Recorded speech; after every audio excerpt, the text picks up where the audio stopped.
Hello everyone welcome back to my channel. तो यहाँ पे हम देखेंगे आज के द हिंदू के शॉर्ट नोट में 11 अगस्त के हमें क्या क्या करना है। तो चलिए स्टार्ट करते हैं। पहला हमारा आया है इकोनॉमी जीएस पेपर 3 डिफ्लेशन से रिलेटेड। तो इसमें हम देखेंगे डिफ्लेशन से रिलेटेड क्या कहा जा रहा है। डिफ्लेशन पहले क्या होता है ये जान लो एज अ डेफिनेशन। इसमें है general fall in the price of good and services in an economy. मतलब जब भी जनरल फॉल होता है कि गुड और सर्विस जो होते हैं हमारे उसकी प्राइजेज़ में, मतलब कोई भी हम गुड्स ले रहे हैं या सर्विसेज हैं उसमें जनरल फॉल देखा जाता है उसकी प्राइस में, ठीक है। तो उस कंडीशन को हम डिफ्लेशन कहते हैं, ठीक है। अब इसमें ये कहा जा रहा है demand for good and services driver of economic growth. मतलब इसमें बताया जा रहा है जो डिमांड है गुड एंड सर्विसेज का वो एक तरीके से ड्राइवर है इकोनॉमिक ग्रोथ का। और फॉलिंग प्राइस मतलब जब प्राइस रिड्यूस हो जाती गिर जाती है price, falling prices can also push buyer to postpone their purchase. अगर प्राइजेस कम हो जा रही हैं तो क्या होता है कि वो पुश करती है बायर को कि वो पोस्टपोन करे purchase expecting lower price in the future. अब देखो इसमें क्या एक गलती होती है, जैसे अगर प्राइजेस कम भी हुई है तो क्या सोचता है बायर, मतलब जो ख़रीद रहा है कस्टमर, वो सोचता है कि नहीं वो अपनी चीज़ों को पोस्टपोन कर देता है कि मैं बाद में ख़रीदूँगा क्योंकि मुझे लगता है इससे भी कम प्राइस हो सकती है। तो एक इस तरीके की भी कंडीशन यहाँ पे बनती है। डिफ्लेशन की बात करें तो इसमें है also be a sign of economic turmoil. तो ये एक तरीके का साइन होता है इकोनॉमिक टर्मोइल का। Some time deflation in official price indicator can also be process of relocation of resources. अब क्या बताया जा रहा है कि जो डिफ्लेशन है ऑफिशियल प्राइस जो इंडिकेटर होता है वो क्या करता है, can also be a process, मतलब एक तरीके का प्रोसेस भी होता है रीलोकेशन ऑफ द रिसोर्सेज का। मॉनेटरी ट्रांसमिशन एक टर्म यहाँ पे यूज़ हुआ है, ये आप जान लो। अगर ये टर्म यूज़ हुआ है तो अगर आए तो हमें पता होना चाहिए ये क्या है मॉनेटरी ट्रांसमिशन। तो ये क्या करता है, ये हेल्प करता है, help us come to a definite conclusion. तो हमें डेफिनिट कंक्लूज़न पे आने के लिए ये हेल्प करता है। क्या हेल्प करता है, वो एक डेफिनिट कंक्लूज़न पर। ये भी हमारा इकोनॉमिक GS 3 का है। Federal fund hike. Federal fund hike क्या है, देखो जैसे अपने यहाँ RBI है वहाँ पे फेडरल उनका बैंक होता है, ठीक है, US में।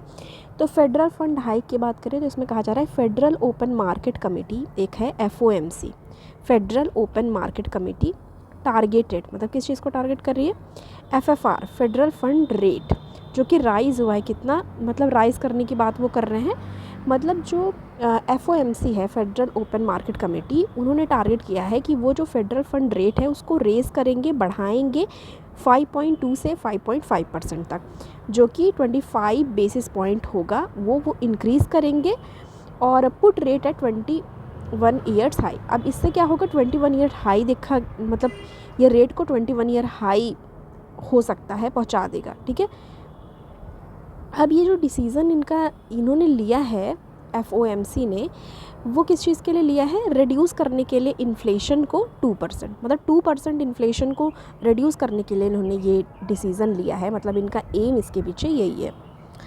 नेक्स्ट हमारा इन्वायरमेंट से रिलेटेड है, ठीक है। जो भी हमारा एनालिसिस में छूटा रहता है वो हम जो द हिंदू का हम पढ़ते हैं इसमें जो छूटा रहता है वो हम शॉर्ट नोट में कवर कर लेते हैं।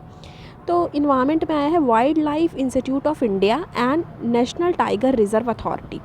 अब इसमें बात की जाए तो क्या कहा जा रहा है कि ये क्या है, क्वाड्रेडियल टाइगर सेंसस रिपोर्ट निकाला है, किसने, wild life institute of India and national tiger conservation authority ने क्या किया है, रिपोर्ट दिया किस चीज़ पे, एक इन्होंने अपडेट किया है रीसेंट रिपोर्ट टाइगर सेंसस पे, ठीक है, क्वाड्रेडियल टाइगर सेंसस पे रीसेंट रिपोर्ट अपडेट किया है, जिसमें क्या बताया है, एस्टीमेट फॉर एनिमल नंबर्स, जिसमें बताया गया है कि MP second time in 8 years MP फिर से वहाँ पे ये रिपोर्ट किया गया है कि 785 टाइगर्स हैं और ये 5th है नेशनल काउंट, ठीक है, 5th ऑफ नेशनल काउंट है ये 785 tiger second time in 8 year, कहाँ पे, MP में।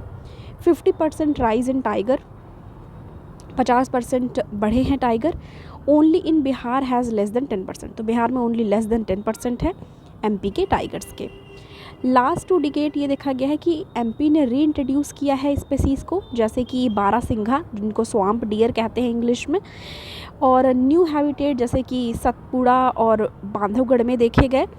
और गौर एक है उसको बांधवगढ़, गौर to Bandhavgarh and Sanjay Dubri tiger reserve. अब टाइगर रिजर्व से याद करना है कौन कौन से टाइगर, अब ये सब याद कर लो, ये सब MPs के, अगर MP के सॉरी एमपी के उसमें बता रहे हैं तो कौन कौन से हैं, सतपुड़ा, बांधवगढ़, संजय दुबरी टाइगर रिज़र्व। तो इस तरीके से न्यू हैबिटेट भी लाए गए हैं। तो ये याद रहना चाहिए, जैसे पूछ लेता ना कि टाइगर रिज़र्व कहाँ पे है, तो हमें स्टेट का नाम याद रखना चाहिए। चीतल जिसको स्पॉटेड डियर कहते हैं, इंग्लिश में भी नाम याद रखो, हिंदी में भी। तो ठीक है, तो इसमें चीतल का क्या बताया गया है, spotted deer, supplemented in Satpura and Sanjay tiger reserve. Next आपको ये कमेंट करके बताना है इक्वाडोर प्रेसिडेंशियल कैंडिडेट जो है जिनको अभी शूट कर दिया गया, ठीक है, शॉट डेड मतलब उनकी अभी डेथ हो गई, ठीक है। तो आपको ये बताना है कि उनका नाम क्या था, ठीक है, ये कमेंट करके आप बताओगे। थैंक यू सो मच, मिलती हूँ मैं आपको नेक्स्ट वीडियो के साथ। Thanks for watching. ओके, ये हमारा हो गया एनालिसिस का वीडियो।